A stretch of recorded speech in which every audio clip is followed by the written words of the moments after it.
Hi అండి. ఇక్కడ బాదం పప్పులు చూసారా? చీమలు తిని తిని వదిలిపెట్టాయన్నమాట. అన్నీ మేము తినేస్తే కొనుక్కున్నది మీరు కదా! మీరు తినండి అని చెప్పినట్టు వదిలిపెట్టాయన్నమాట.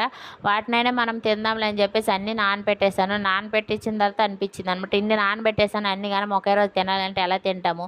2 రోజులుంటే వాసన వచ్చేస్తాయి అని చెప్పేసి తర్వాత అర్థం కాలేదు. సర్లే అని మిక్సీ పట్టేసాను.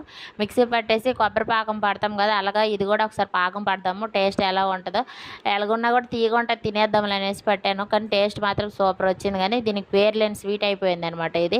పేరు లేదు, ఊరు లేదనమాట దీనికి. జస్ట్ ఏదో బాదం పప్పు, బెల్లం పాకంలో వేసేసి కొంచెం పాలు, నెయ్యి వేసేసి కొంచెం దగ్గర పడనిచ్చేసి ఒక ప్లేట్లో వేసి ముక్కల్లాగా చేశాను. కానీ అది ఫ్రిడ్జ్లో పెట్టినా కూడా గట్టిగా అవ్వలేదు. గట్టిగా అవ్వకపోతే ఏముందిలేండి, మెత్తగా ఉన్నా కూడా టేస్ట్ బాగుంది. నాకైతే అది నచ్చింది. మా చిన్నోడు కూడా భలే తింటున్నాడు అనమాట తీయగా ఉండడం వల్ల.